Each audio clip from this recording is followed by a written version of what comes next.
दोस्तों आप सभी का एक बार फिर से बहुत बहुत स्वागत है। Welcome to Mahesh academy YouTube channel. यहाँ पर प्रैक्टिस सेट आपका अगला और फिर से हम कई सारे आपके क्वेश्चंस को लेकर के यहाँ पर बात करेंगे। सामान्य जागरूकता की बात करें, सामान्य ज्ञान, आपका जनरल अवेयरनेस, करंट अफेयर्स हो गया, यहाँ पर इंडियन नेशनल मूवमेंट, उन सभी से आपको क्वेश्चंस जो है वो देखने को मिलेंगे। लास्ट तक आप बने रहिएगा।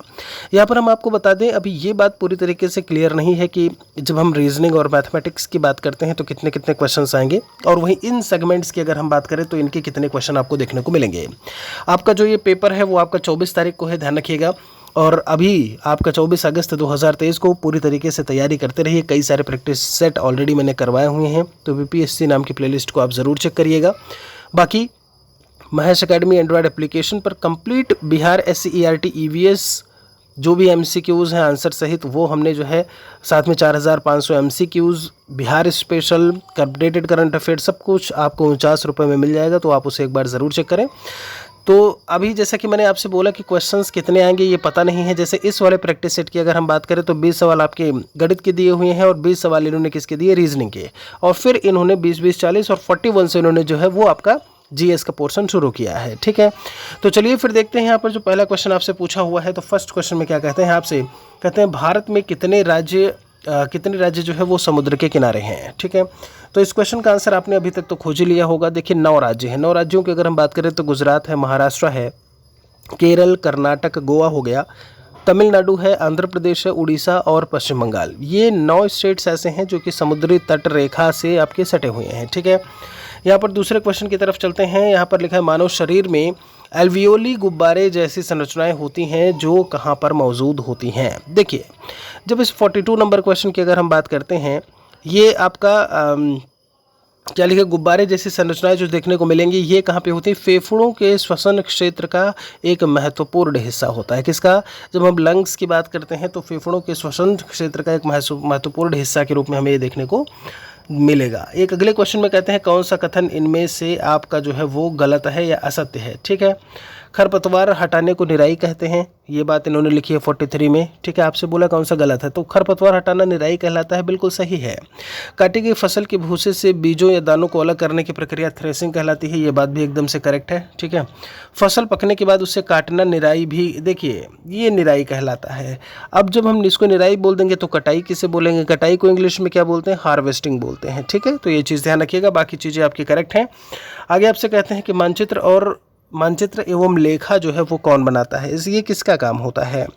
तो जो व्यक्ति मानचित्र को बनाता है या मानचित्र को खींचने या तैयार करने का काम करता है उसे मानचित्रकार बोलते हैं। क्या बोलते हो आप उसे, यहाँ जो 44 का लिखा हुआ है कार्टोग्राफर। ठीक है, आपका जो सही जवाब होगा वो क्या हो जाएगा यहाँ से, ठीक, रेडियोग्राफर, रेडियो वाली चीज़ों से, सीस्मोग्राफर आपका जो है जो अर्थक्वेक वगैरह से रिलेट करता है तो उसका संबंध उससे हो गया। ठीक है, यहाँ से उसका कोई मतलब नहीं होगा। देखिए कार्टोग्राफी को मानचित्र योजना, चार्ट और ग्राफिकल अभिव्यक्ति के अन्य तरीकों के साथ साथ कई सारी चीज़ों में, जैसे कला है, विज्ञान है, उन सभी में भी हम परिभाषित करते हैं कार्टोग्राफी। ठीक है, तो ये चीज़ याद रखिएगा। आगे आपसे कहते हैं यहाँ पर एक अगले क्वेश्चन 45 की तरफ चलते हैं। आपसे कहते हैं मलेरिया जो है वो विनाशक कुनैन किससे मिलता है, तो कल ही प्रैक्टिस सेट में मैंने आपको बताया था। प्रैक्टिस सेट में नहीं, EVS का मैं पूरा 1 घंटे में, ध्यान रखिए 1 घंटे में कंप्लीट SCERT जो है बिहार का पूरा EVS मैंने करवाया हुआ है। आप BPSC 7th फेज़ वाली प्लेलिस्ट को चेक करेंगे, आपको देखने को मिल जाएगा। ठीक है, तो कुनैन सिनकोना की अगर हम बात करते हैं, सिनकोना की छाल हो जाएगा आपका। इसमें लिखा है कुछ कथन दिया हुआ है, वो भी किससे, एयर, वायु से संबंधित, और उनसे संबंधित हमको स्टेटमेंट्स जो है वो फाइंड आउट करने हैं। ठीक है, 46 ध्यान दीजिए। अगर कहते हैं यहाँ पर देखिए क्या क्या ऑप्शंस लिखा हुआ है आपका, वायु, गतिशील जो पवन है वो वायु कहलाती है, ये बात बिल्कुल सही है ना, यानी कि पहला वाला हमारा जो है वो करेक्ट होगा। वायु गर्म होने पर फैलती है, ये भी बात बिल्कुल सही है, गर्म होगी तो उसका विस्तार होगा। वायु केवल कम वायु दाब वाले क्षेत्र से उच्च वायु दाब वाले क्षेत्र की ओर चलती है, नहीं, उच्च दाब से निम्न दाब की ओर चलती है। तो करेक्ट स्टेटमेंट कौन कौन से होंगे, A और B हमारे, यानी यहाँ से जो पहला आंसर है वो हमारा ऑप्शन है वो सही हो जाएगा। ठीक है, घटपर्णी, पिचर प्लांट करके लिखा हुआ है। ठीक है, घटपर्णी दिया हुआ है आपका, विषम पोषी क्यों होते हैं?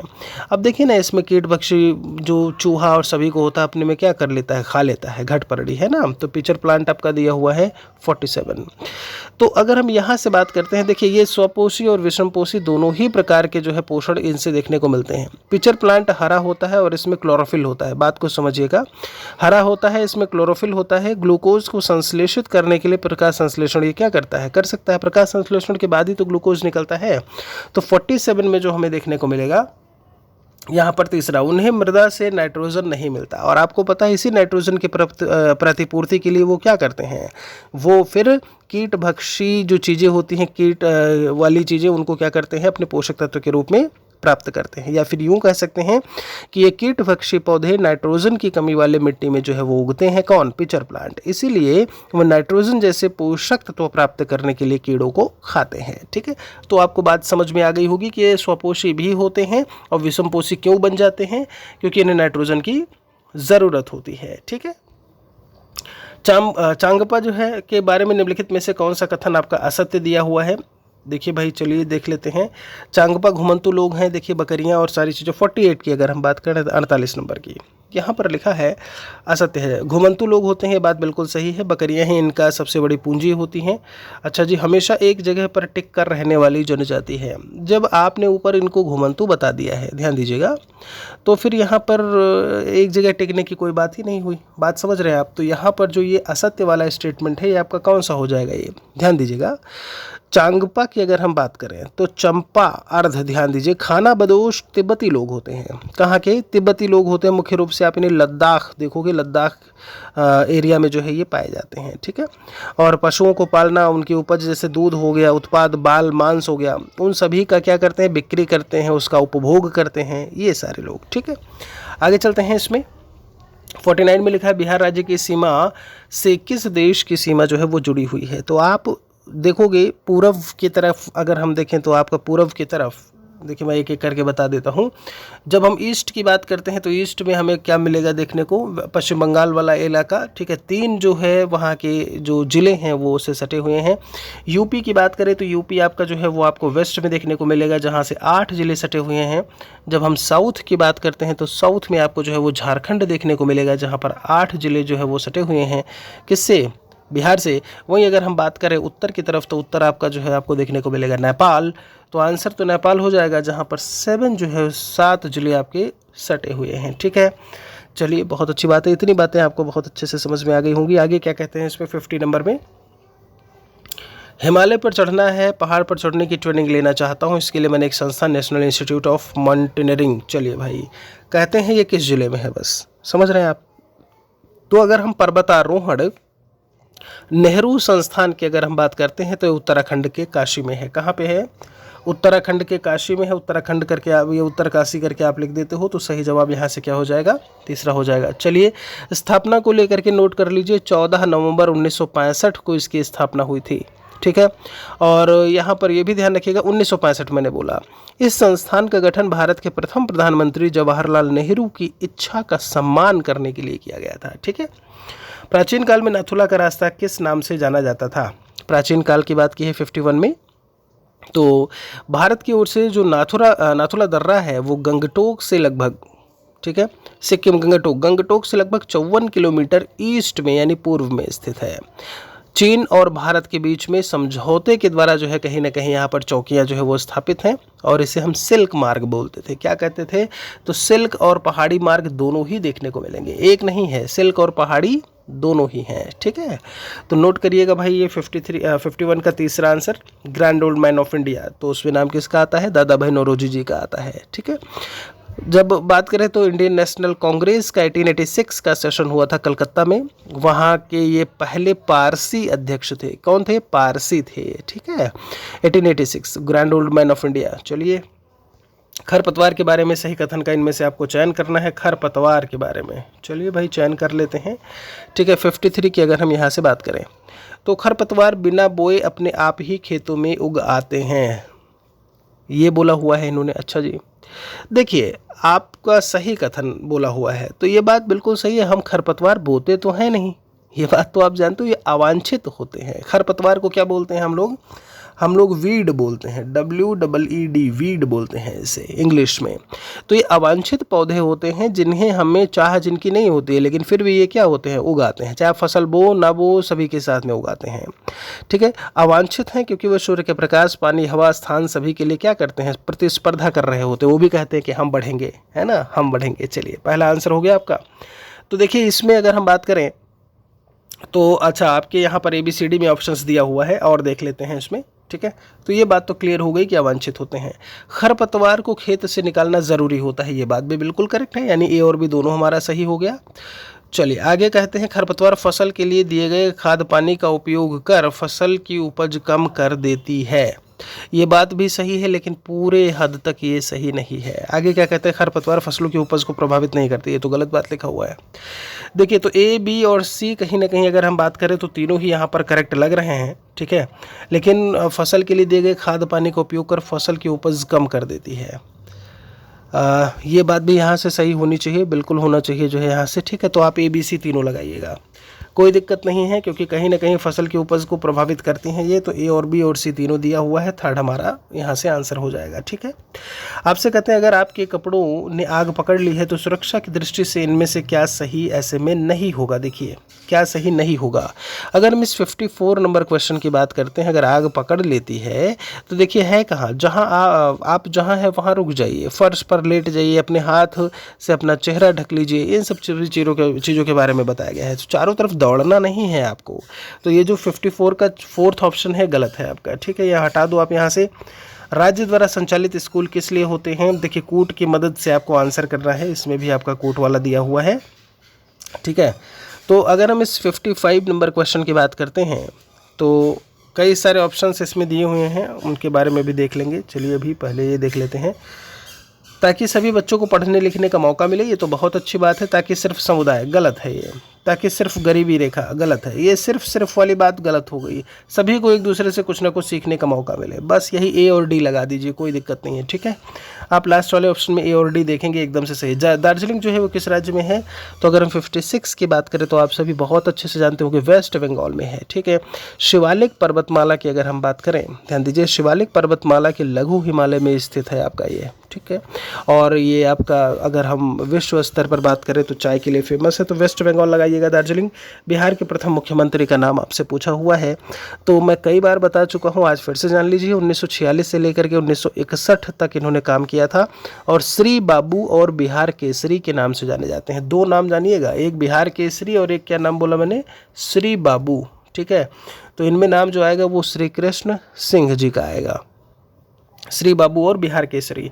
मगध साम्राज्य की राजधानी 58 में आपसे पूछा हुआ है, तो मगध साम्राज्य की जो शुरुआत की राजधानी थी तो उसे हम लोग, आज का जो राजगीर है उसे हम लोग बोलते थे गिरिब्रज बोल देते थे, या राजगीर या राजगृह बोल देते थे। तो सही जवाब आपका यहाँ से पहला हो जाएगा। ठीक है, बढ़ई का काम जो है वो किससे संबंधित होता है, तो बढ़ई क्या करता है, कारपेंटर, लकड़ी से संबंधित होता है, बिल्कुल करेक्ट है। चलिए फिर आगे चलते हैं।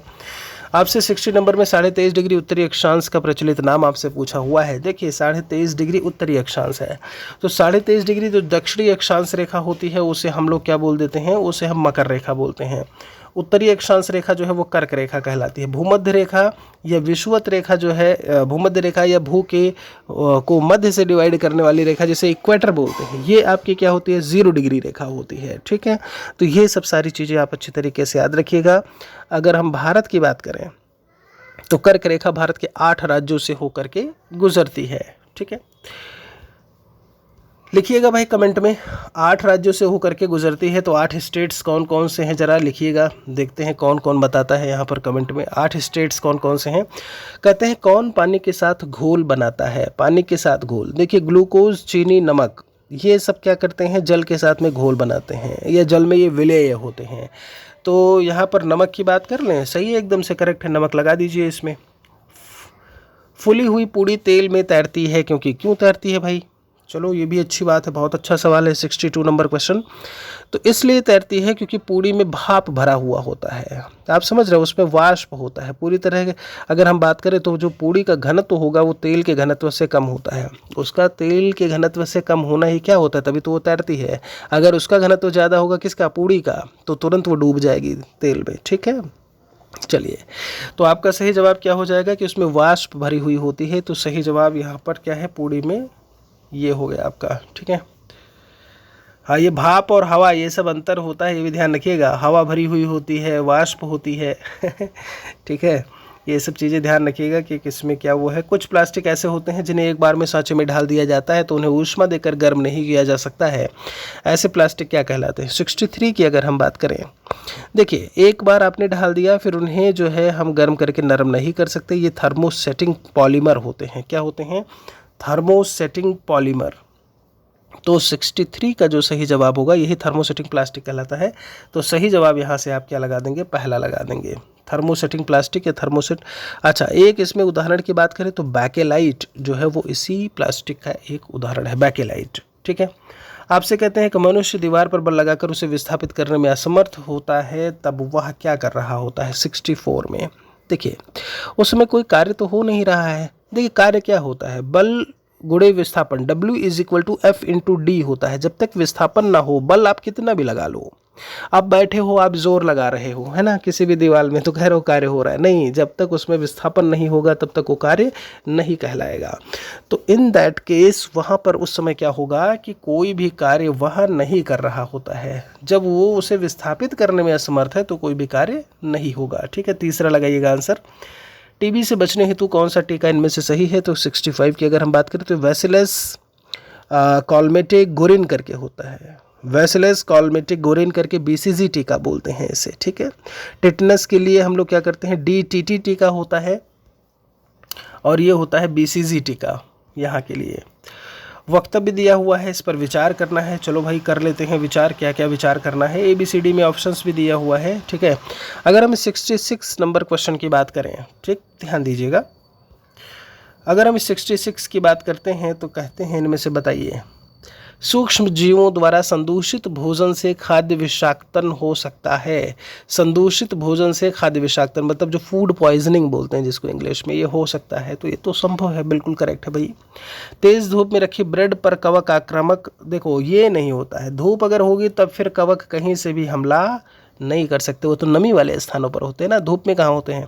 तेल एवं सिरके में जीवाणु रह सकते हैं, इसीलिए इनका उपयोग अचार को संदूषण से बचाने के लिए किया जाता है। तेल और सिरके में जीवाणु, ये जीवाणु तेल और सिरके में, ये कहना भी अगर हम यहाँ से बात करें तो ये कहना भी जो है ऐसे में गलत होगा। जीवाणु को वृद्धि रोकने के लिए मांस तथा मछली को सूखे नमक से ढक देते हैं, ये बात एकदम से करेक्ट है। सही जवाब आपका A और D होगा यहाँ से। ठीक है, तो आप ऑप्शन में क्या लगा देंगे? जो चौथा वाला ऑप्शन है आप इसे यहाँ पर टिक कर देंगे। विश्नोई, विश्नोई जनजाति भारत के किस राज्य में निवास करती है? ठीक है, तो विश्नोई की अगर हम बात करें तो ये राजस्थान से है, और विश्नोई जनजाति के संस्थापकों में जम्भोजी महाराज का नाम आता है। ये पर्यावरण प्रेमी थे। विश्नोई का अर्थ पूछा गया है, बिहार CERT में बाकायदा, अभी कल मैंने बताया था वीडियो में। विश्नोई शब्द का मतलब क्या होता है? तो वो होता है, विश्नोई शब्द का मतलब 29, क्या होता है? 29 होता है। ठीक है, ये चीज़ ध्यान रखिए।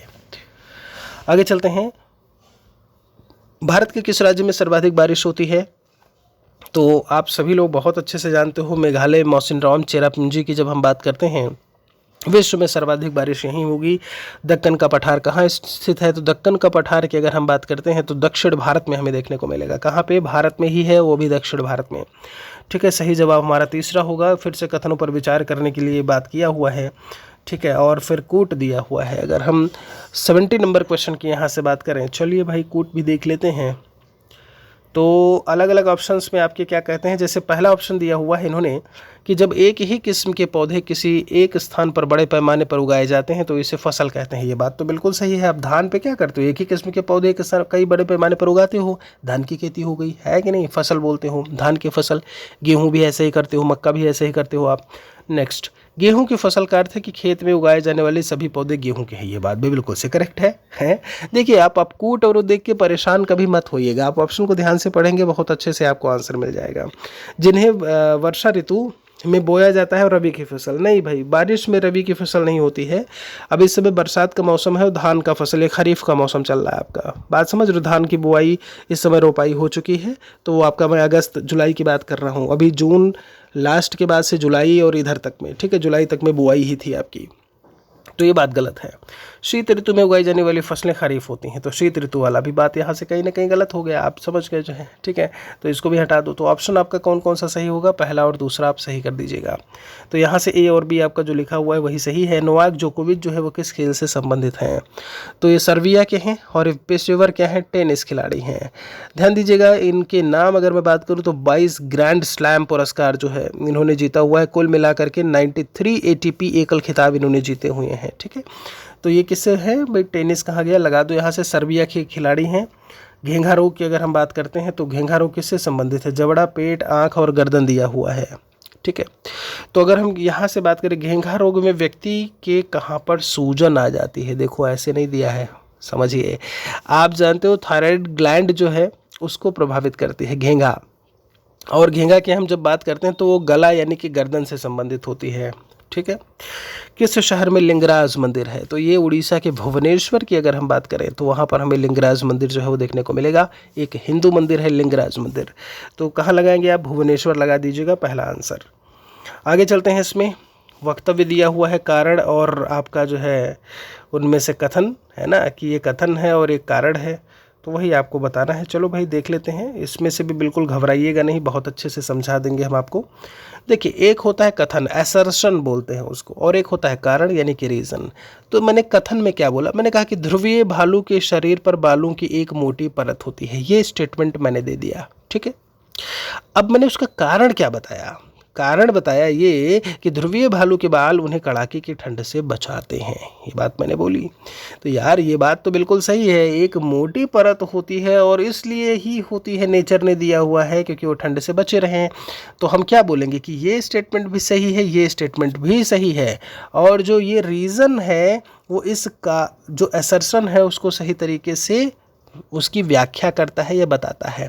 ये ठंड उसे लगती है तभी उसकी जो है एक मोटी परत होती है बालों की। तो आपका सही जवाब क्या हो जाएगा, पहला हो जाएगा। देखो पहले में यही लिखा है, दोनों सही हैं और आर एक ही सही व्याख्या करता है, ठीक है। चलिए, किसी ठोस पदार्थ के सीधे वाष्प में बदलने की प्रक्रिया क्या कहलाती है इसमें, तो इसे हम उदातीकरण, उदातीकरण ऊर्ध्वपातन बोलते हैं, इसे हम सब्लाइमेशन बोलते हैं, ठीक है।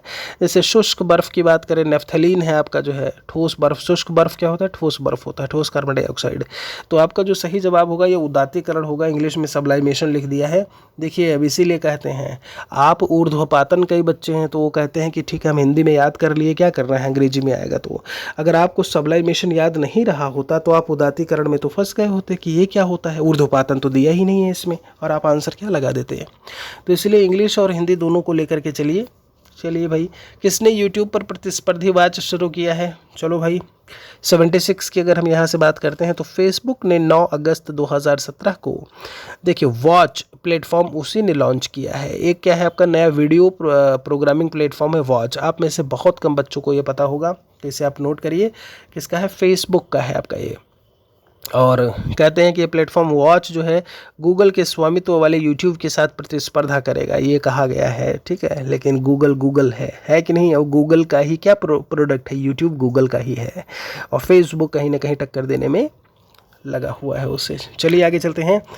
एक ऐसे जंगल क्षेत्र में रहता हूँ, खेती करने योग्य भूमि पर सबका अधिकार है, परंतु किसे कितनी ज़मीन के लिए दी जानी है उसके लिए लॉटरी निकाली जाती है ना, लॉटरी निकाली जाती है।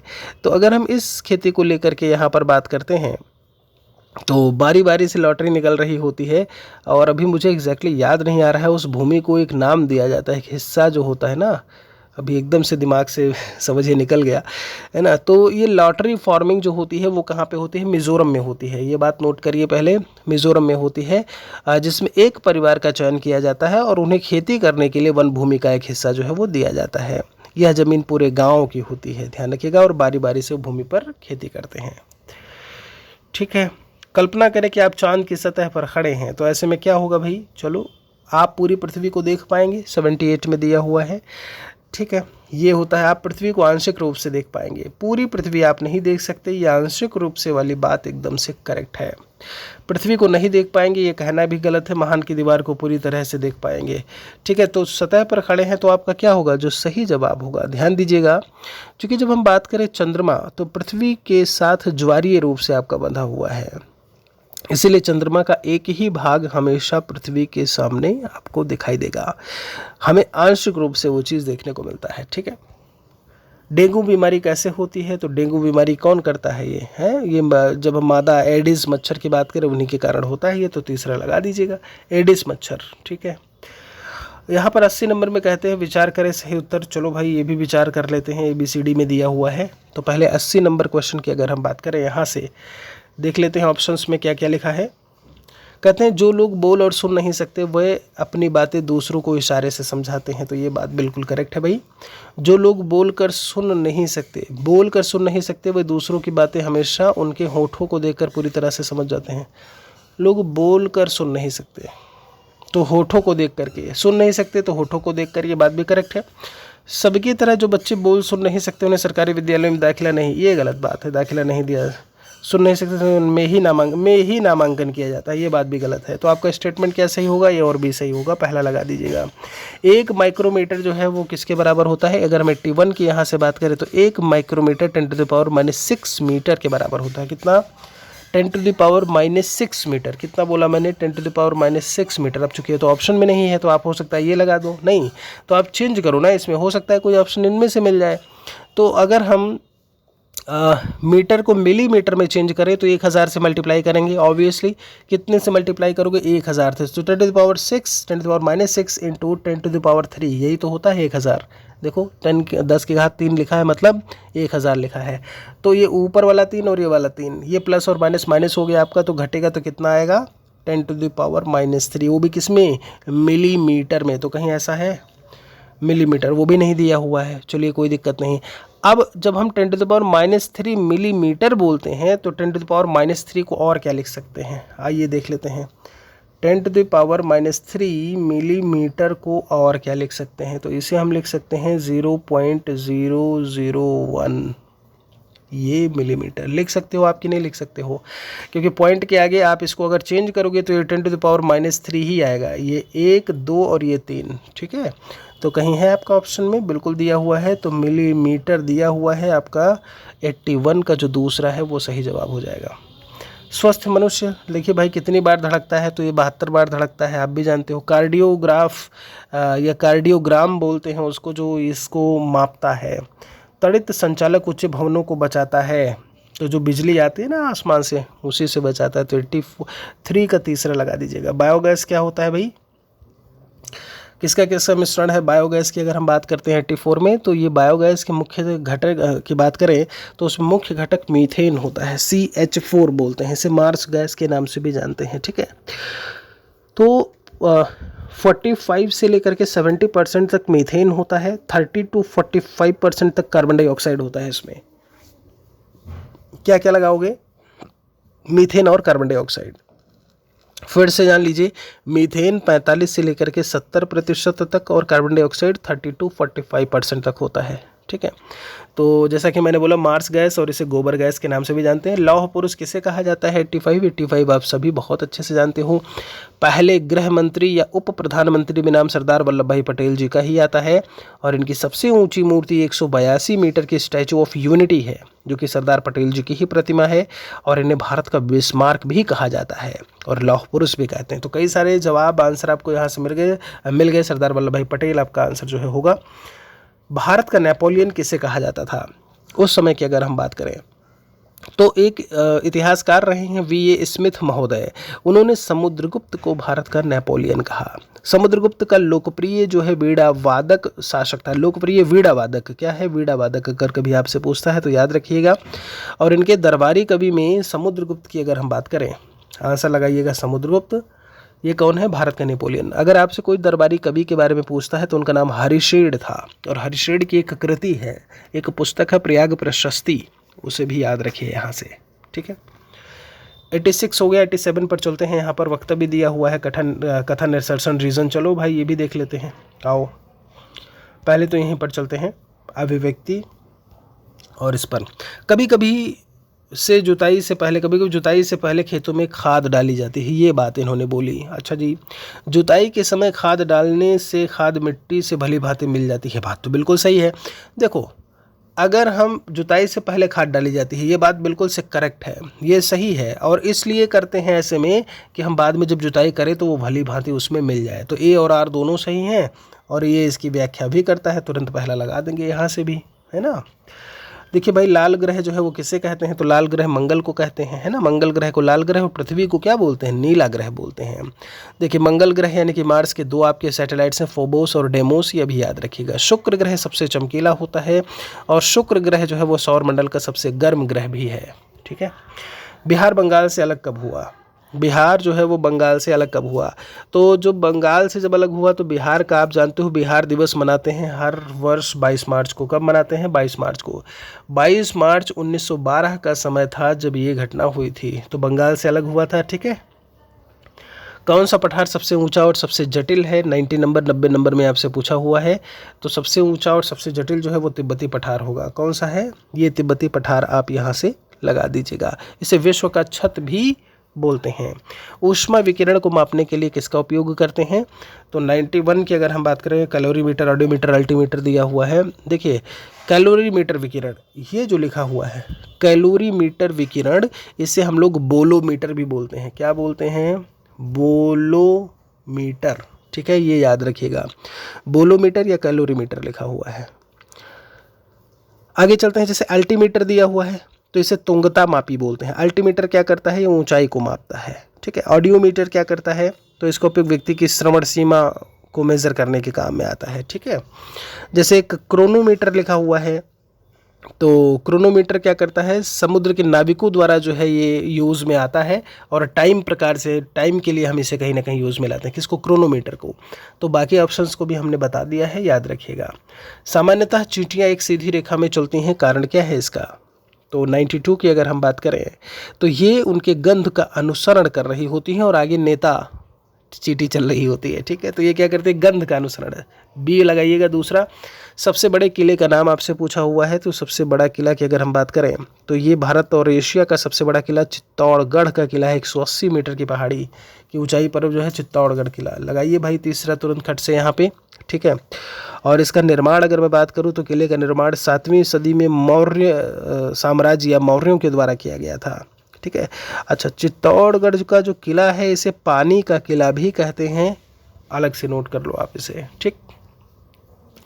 असर्शन रीजन दिया हुआ है भाई, 94 में ही बात कर लेते हैं। ध्रुवीय क्षेत्र हमेशा ठंडे रहते हैं, ये बात इन्होंने कही है ना कि ये हमेशा ठंडे रहते हैं। अच्छा जी, ध्रुवीय क्षेत्रों में सूर्य उदय कभी नहीं होता।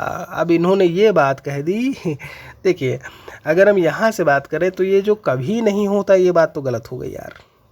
ये बात पूरी तरीके से गलत हो गई, और ये बात सही है ना। अब बात ये समझना है हमें। देखिए सूर्य की किरणें सीधी वहाँ पर नहीं पड़ रही होती हैं, है ना। सूर्य की किरणें आपकी वो आपका इक्वेटर पर कहीं ना कहीं उनका सीधा वो होता है। तो बात आती है कि इनमें से ऑप्शन आप चूज़ कौन सा करोगे। ए आर, ये तो बात गलत हो गई। आर दोनों सही हैं, कहना गलत होगा। ये दोनों सही हैं, कहना गलत होगा। ये सही है, ये गलत है, तो यही तो सही है आपका तीसरा, कि ए सही है और आर गलत है। चलो फिर, प्रथम मेट्रो रेल सेवा की शुरुआत कहाँ से हुई थी, तो 95 की अगर हम बात करें 1984 में, 1984 में इसकी शुरुआत हुई थी कोलकाता मेट्रो से। कहाँ, कोलकाता मेट्रो, लगा लीजिएगा भाई, ठीक है। मैं एक जलीय जंतु हूँ, बहुत अच्छी बात है। भोजन पकड़ने के लिए अमाशय को अपने मुख से बाहर, देखो अमाशय को अपने मुख से बाहर निकालता है भोजन पकड़ने के लिए, और इसका नाम क्या है, आपने स्टारफिश का नाम सुना होगा। बिल्कुल। जब हम 96 क्वेश्चन की बात करें तो स्टारफिश क्या करती है, कैल्शियम कार्बोनेट यानी कि CaCO3 के कठोर खोल के ढके जानवरों को खाती है। कैल्शियम कार्बोनेट, समझ रहे हैं। तो ये खोल जो है वो जब उसकी खुलती है ना, तो स्टारफिश अपने मुंह के माध्यम से खोल के अंदर नरम जीवों को खाने के लिए अपना पेट बाहर निकालती है, समझ रहे हैं। पेट फिर उसके शरीर में वापस चला जाता है। अब ये देखिए कितनी खतरनाक चीज़ है, भोजन धीरे धीरे फिर जा करके पच जाता है। तो ये काम स्टारफिश का है, ठीक है। कैल्शियम कार्बोनेट को भी याद रखिएगा। असर्शन रीजन वाला यहाँ पर एक और दिया हुआ है 97 की अगर हम बात करते हैं। चलिए भाई कथन और कारण देख लेते हैं। भारत और अर्जेंटीना के लोग एक दूसरे के सापेक्ष उल्टे खड़े प्रतीत होते हैं। आप अगर देखोगे ना तो सीटेट में आप ये सवाल कर चुके हो, अगर आपको याद हो तो, है ना। की होगे। कहते हैं पृथ्वी का ऊपर और नीचे कुछ नहीं होता, यह सापेक्ष होता है, रिलेटिव होता है, और यही कारण है कि वो उल्टे खड़े प्रतीत होते हैं। तो जो स्टेटमेंट आपका यहाँ से सही होगा ना, वो आप क्या लगा दोगे भाई, लगा दो भाई पहला वाला, है ना। चलिए, जो आपका आंसर होगा यही पहला वाला होगा। दोनों ही कारण और कथन एकदम से करेक्ट हैं। परम क्या है, तो परम एक सुपर कंप्यूटर है। ये बात तो आप बहुत अच्छे से जानते होंगे। परम के उसमें क्या लगाएंगे, परम हम क्या है, सुपर कंप्यूटर है। और जब हम सीडेक की बात करते हैं, centre for development of advanced computing, उसके द्वारा ये डिज़ाइन किया गया, ठीक है। तो परम कंप्यूटर लगा दोगे आप। 99 में मधुबनी के बारे में कुछ कथन दिया हुआ है, तो बिहार की प्रसिद्ध चित्रकला है। 99 में आपसे बोला, अच्छा जी मधुबनी एक आपकी, जब हम बात करते हैं एक पेंटिंग के रूप में, ठीक है। कई सारे ऑप्शंस दिए हुए हैं, ये भी चलिए देख लेते हैं, अभी कोई समस्या नहीं है। तो 99 में ये बात बिल्कुल करेक्ट है। पहले की अगर हम बात करें तो चित्र को बनाने के लिए पीसे हुए चावल के रंगों का प्रयोग होता है, ये भी बात बिल्कुल सही है। आगे स्टेटमेंट में क्या कहते हैं कि विषय वस्तु सिर्फ पुरुषों पर केंद्रित, गलत बात है। बनाने के लिए केवल पुरुष, गलत बात है। तो सही जवाब हमारा यहाँ से पहला ही होगा, ठीक है, पहला लगा दीजिएगा। तो मधुबनी पेंटिंग अच्छे से याद रहे, मिथिला पेंटिंग के नाम से भी इसे हम जानते हैं, और बिहार के मधुबनी जिले में जो है फेमस है। कुछ और चीज़ें हैं जैसे चावल के पाउडर, टहनियाँ प्राकृतिक रंगों से जो है ये बनाया जाता है। और अगर हम बात करें तो मिथिला क्षेत्र की जो समुदाय की महिलाएं होती हैं उनके द्वारा जो है खास कर ये बनाया जाता है, ठीक है। आगे चलते हैं, इसमें लिखा हुआ है आपका कथन कारण करके ब्रेल लिपि मोटे कागज पर उभरे बिंदु बने हुए होते हैं, 6 बिंदु, बिल्कुल करेक्ट है। उभरे होने के कारण ही छू करके पढ़ते हैं, बिल्कुल करेक्ट है। तो सही जवाब यहाँ से भी क्या हो जाएगा आपका, पहला हो जाएगा। कारण और कथन दोनों करेक्ट हैं, सही जवाब पहला होगा। नीचे दिए हुए देखिए भाई, आपका कथन दिया हुआ है और दूसरा कथन दिया हुआ है, और यहीं से आपको आंसर जो है वो फाइंड आउट करना है। चलिए देखते हैं आपका, निम्न दाब पर कार्बन डाइऑक्साइड द्रव के रूप में सिलेंडर में भरी जा सकती है। क्वेश्चन नंबर आपका 101, 101 नंबर पर हम हैं, ठीक है, ओके। और सिलेंडर में भरी जा सकती है। दूसरा दिया है, सिलेंडर में छोड़े जाने पर कार्बन डाइऑक्साइड बहुत अधिक फैलती है और ठंडी हो जाती है। देखिए जरा इस क्वेश्चन को ध्यान दीजिएगा। अगर हम कार्बन डाइऑक्साइड की बात करें, सिलेंडरों में तरल के रूप में उच्च दबाव में संग्रहित किया जाता है उसे, ठीक है। क्या बोला हमने, उच्च दबाव में उसे संग्रहित किया जाता है। तो अगर इस स्टेटमेंट के हिसाब से हम बात करें तो पहला यहाँ से जो स्टेटमेंट इन्होंने बोला है कि निम्न दाब वाली बात, ये जो है कहीं ना कहीं गलत है। ये स्टेटमेंट आपका जो है इसमें सही है, यानी कि हमारा आंसर क्या हो जाएगा, चौथा हो जाएगा। गर्म करने पर आसानी से विकृत हो जाते हैं और सरलतापूर्वक मुड़ जाते हैं, वह प्लास्टिक क्या कहलाते हैं, 102। तो जो विकृत हो जाते हैं आसानी से और सारे उसमें, तो एक थर्मोसेटिंग प्लास्टिक जो मैंने कहा था, फिर से आप गर्म करके उसे जो है ढाल नहीं सकते इधर उधर, और एक आपका थर्मोसेटिंग के अलावा थर्मोप्लास्टिक होता है। तो यहाँ पर जो सही जवाब होगा वो दूसरा वाला हो जाएगा, कोई दिक्कत तो नहीं, ठीक है। तो थर्मोप्लास्टिक के कुछ एग्जाम्पल, जैसे आपने पीवीसी पाइप का नाम सुना होगा, है ना, पॉलीविनिल क्लोराइड होता है वो आपका, पॉलीथीन का नाम आपने सुना होगा, ठीक है। भारतीय विज्ञान संस्थान जो है वो कहाँ पे है, तो इसे IISC बोलते हैं। IISC कहाँ पे है, बैंगलोर में है। नोट करिएगा, इसकी स्थापना 1909 में हुई थी। कब, 1909 में, टाटा के सहयोग से। टाटा तो जानते हो ना। पेशियों में थकान किस कारण से होता है, लैक्टिक अम्ल के कारण, इनमें सभी मायोसिन के कार्बन डाइऑक्साइड के कारण। तो लैक्टिक अम्ल जो है वो कहीं ना कहीं जमा होने लगता है। लैक्टिक अम्ल ही ये क्या करता है, पेशियों में थकान लेकर के आता है, ठीक है। चलिए, उदासीन pH विलयन, चलिए उदासीन विलयन है, बहुत अच्छी बात है। जल है कि नहीं है, जल आप पीते हो, पानी पीते हो, बिल्कुल सही है। उसमें ना तो आपको रंगहीन गंधहीन कुछ नहीं पता चलता, तो बिल्कुल सही है, 7 हो जाएगा। 7 से नीचे वाले जो है वो आपके अम्ल होते हैं, और 7 से ऊपर 14 तक में कितने होते हैं आपके, वो सब क्षार होते हैं। बिहार में तेल शोधक कारखाना कहाँ पे है, तो तेल शोधक कारखाना लगा दिया जाए, जल्दी से बताइएगा यहाँ पे। तो 106 की अगर हम बात करें तो ये आपका बरौनी में पड़ेगा। कहाँ, बरौनी। और बरौनी कहाँ पे है, बेगूसराय में। कहाँ पे है भैया, बेगूसराय में। तो ये नोट करिएगा, बहुत इंपॉर्टेंट क्वेश्चन है आपका। पहला तेल शोधक कारखाना डिगबोई रिफाइनरी आसाम में था, जो कि 1901 में शुरू किया गया था। अच्छा, ये जो बरौनी वाला शुरू किया गया था, ये सोवियत संघ रूस के सहयोग से शुरू किया गया था, ठीक है। आपसे कहते हैं जैव गैस के मुख्य घटक इनमें से क्या है, जैव गैस आपसे बोला हुआ है। 107 की अगर हम बात करते हैं तो यहाँ पर अगर हम देखें मीथेन, और ये जैव गैस आपका बायोगैस ही है, ठीक है। तो मीथेन और कार्बन डाइऑक्साइड मैं अभी भी आपको बता चुका हूँ। मलेरिया के मच्छर दिन के समय काटते हैं। देखिए मच्छर दिन के किस समय काटते हैं? 108 7 बजे से सुबह 5 बजे के बीच लिखा हुआ है। तो देखिए ये उसके इधर उधर नहीं काटेंगे, इनका समय यही होता है। ठीक है, तो मलेरिया क्या है? परजीवी के कारण होने वाली एक बीमारी है और इसमें आप देखोगे प्लाज्मोडियम परजीवी जो है मच्छरों द्वारा फैल रहा होता है। इन्हें नाइट बाइटिंग मच्छर के रूप में जाना जाता है। नाइट बाइटिंग, सूर्योदय और सूर्यास्त के बीच में ही है इनका हमला होता है, 7 से 5 बजे। तो शाम 7 बजे से सुबह 5 बजे लगाइएगा। पानी के अंदर ध्वनि तरंगों को मापने के लिए इस्तेमाल किए जाने उपकरणों को क्या कहते हैं? 109। तो इन्हें हम हाइड्रोफोन, क्या है भाई? इन्हें कहते हैं हम हाइड्रोफोन। ठीक है, हाइड्रोफोन पानी के नीचे एक ऐसा उपकरण होता है जो सभी दिशाओं से महासागरों की आवाज़ का पता लगाता है और उसे क्या करता है? रिकॉर्ड कर रहा होता है, हाइड्रोफोन। कहते हैं क्या मानव में ऊर्जा और सामग्री का स्रोत होता है? तो आप भोजन करते हो वही सब है जो है ना। भारत में पहली तार लाइन किन 2 देशों के बीच में बिछाई गई थी? 111। तो पहली टेलीग्राफ लाइन की बात करें तो 1851 में ये शुरू हुआ था। ठीक है, कलकत्ता और डायमंड हार्बर के बीच में। 111 की अगर हम बात करते हैं तो ये आपका यहाँ से कलकत्ता आगरा लगा दीजिएगा। ठीक है, सही जवाब आपका यहाँ से पहला हो जाएगा टेलीग्राफ लाइन। तो कलकत्ता से आगरा के लिए पहली टेलीग्राफ लाइन 1854 में जो है शुरू हुई थी, जिसमें 8000 मील की दूरी उसने तय की थी।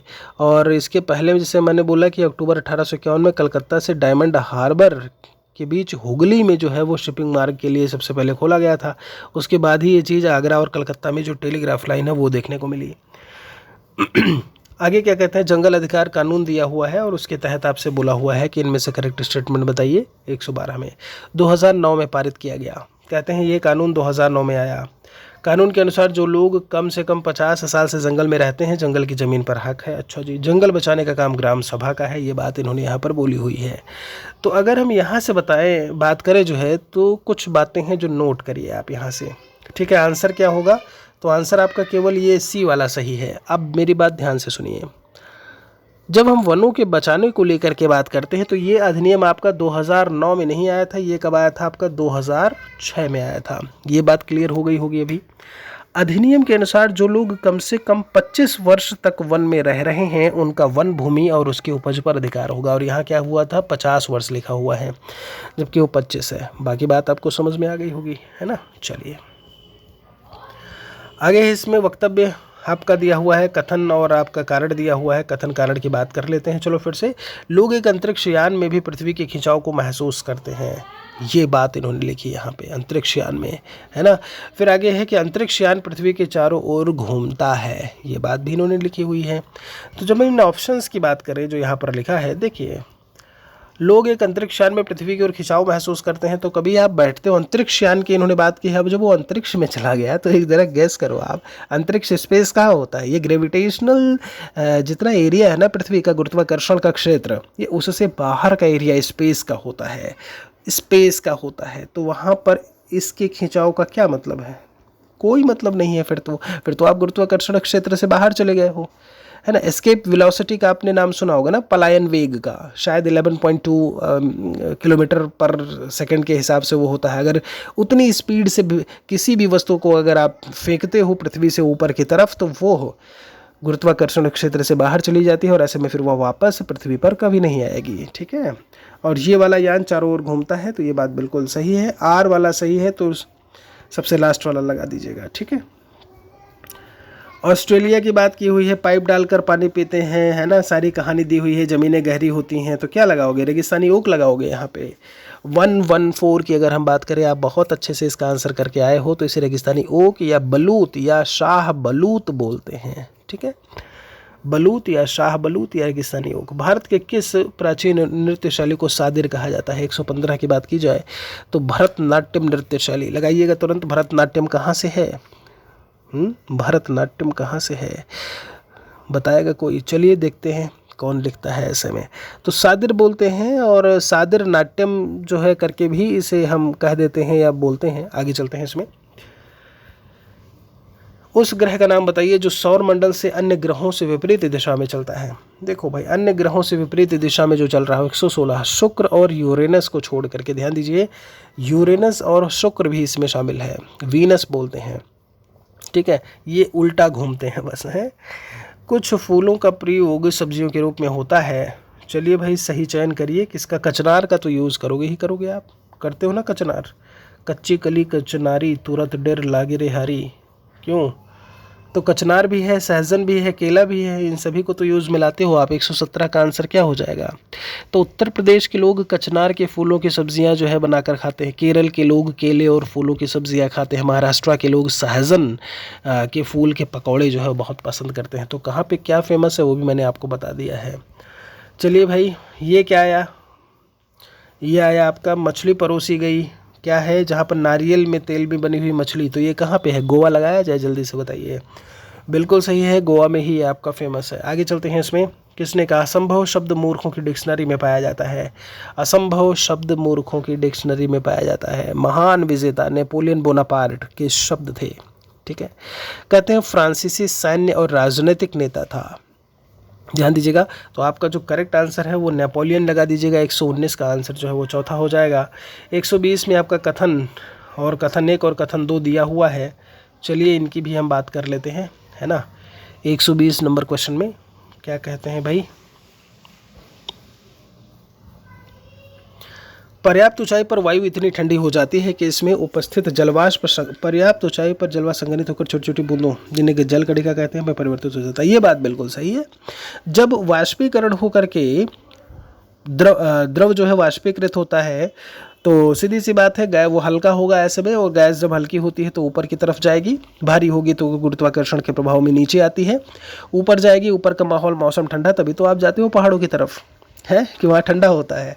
तो पृथ्वी से आप जैसे जैसे दूर चलते जाते हो आप जो है ठंडे प्रदेश आपको मिलते जाएंगे। मतलब मैं ऊपर की तरफ मैं बात कर रहा हूँ, और वहाँ पर जा करके वो संघनित यानी कि कंडेंसेशन होता है, छोटी छोटी बूंदों के रूप में जल कणिका बोलते हैं। और यही जल कणिकाएँ जो है कहीं ना कहीं प्रेसिपिटेशन या वर्षण के रूप में पृथ्वी पर गिरती हैं, है ना, और उन्हें आप बारिश बोल देते हो कहीं ना कहीं। फिर छोटी जल कणिकाएँ जो वायु में तैरती रहती हैं हमें बादलों के रूप में दिखाई देती हैं। वेरी गुड, बहुत बढ़िया, दोनों ही करेक्ट है आपका। तो आपका जो सही जवाब होगा यहाँ से पहला और दूसरा स्टेटमेंट आपका एकदम से करेक्ट है। तो दोस्तों ये सेट यहीं तक था। उम्मीद करते हैं बहुत सारी चीज़ें आपको बहुत अच्छे से समझ में आई होंगी। कैसा लगा? यहाँ पर जो क्वेश्चंस थे, कुछ सवाल मैंने आपसे पूछे हैं, कमेंट सेक्शन में लिखिएगा ज़रूर। एक बार एंड्रॉयड एप्लीकेशन को चेक ज़रूर करिएगा। बहुत बहुत शुक्रिया आप सभी का। मिलते हैं एक और वीडियो में। जय हिंद, जय भारत, वंदे मातरम।